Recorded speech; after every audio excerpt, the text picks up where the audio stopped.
I remember growing up, I always wanted to leave, and Blake had left a few times, but always ended up back. And even my wife and I, when we first got married, we moved to Visalia for like a year, came back to Tulare afterwards. So got out, came back, and just realized that we really had a love for this place. Remember, she still always messes with me and says, "Remember when we said we were never going to live here?" Yeah, that was us growing up.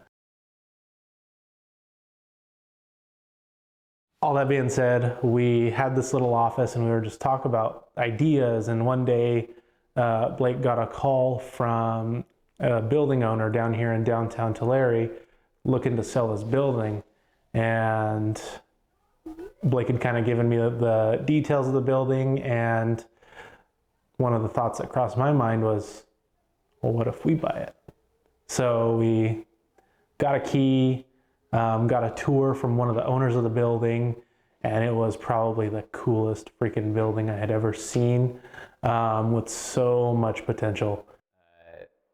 We went and viewed it. We saw this beauty upstairs. We saw just this history, and really it just made the love deepen. And really it confirmed, I think, for Jacob and I, like, whatever this divine inspiration was, like, it's not from a place of a lie. Like, this is the truth of the matter, is that we have some beautiful buildings in downtown Tulare that just haven't been used in a very, very long time. It was 18,000 square feet, basement, first floor, second floor. Second floor hadn't been touched in decades. That's how wild it was. So that kind of sparked a whole new fire in us above or outside of real estate to go and do stuff through the vessel of what we do for a living, which is serving people on residential, commercial land, any type of real estate need they have. And the stigma was so thick, anyone was called crazy or thought to be honestly just an idiot for going anywhere near downtown. And I'm like, well, I've been considered an idiot most of my life, so sign me up. Ran the numbers, way too risky of a project, would have just broken us, because 18,000 square feet is a big building and a lot of that stuff was outdated. Which now is owned by Michael and Jocelyn Lemus. Awesome group of people. Thankfully, we're able to connect with some people who also love this city and love our downtown and wanted to see it revitalized, who were able to pick it up, and it made sense for them. We ended up going down the street a couple days later, went to one of the stores down there and was talking to the guy that owned it, Lee Myers, and he said, "Well, why don't you buy the one across the street from me? It's for sale." We went down the street to another building that was across the street from Lee Myers, who we get all our furniture from, and he's like, "Hey, this place used to be Lewis Insurance Building. They moved somewhere else, and now this place is just sitting here. It's got this great, beautiful parking lot." I don't think those were Lee's words.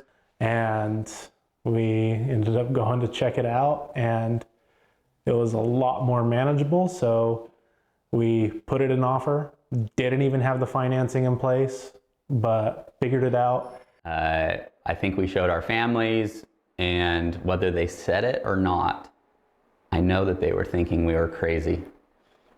Not out of a mean way, they just love us and they don't want to see us probably get hurt or go bankrupt or whatever else it is that you would be fearful of when you buy a 60, or when your kid buys a 60 or 70-year-old building that hasn't been occupied in a year. Came up as we were brainstorming in escrow with the name, the Downtown Dream.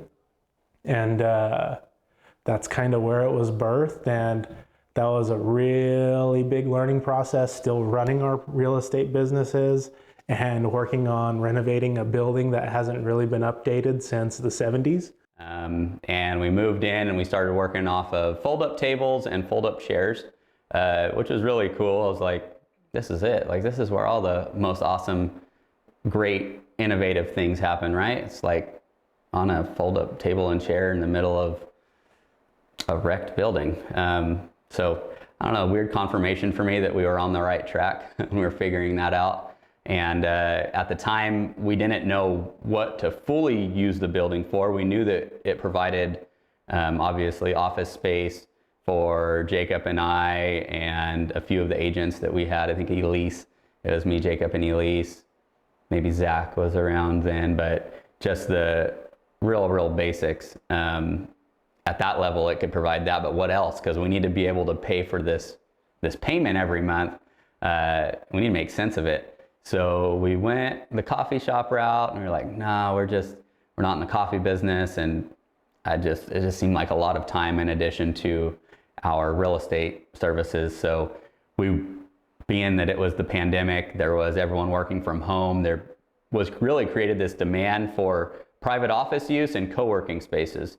You have it in Fresno, Bakersfield, LA, all the big cities have co-working facilities. We treat ours like a mixture of a full service office, meaning you're gonna have Wi-Fi, printing, everything you need. You don't have to pay for utilities, the overhead of it all. You can just get in and start working.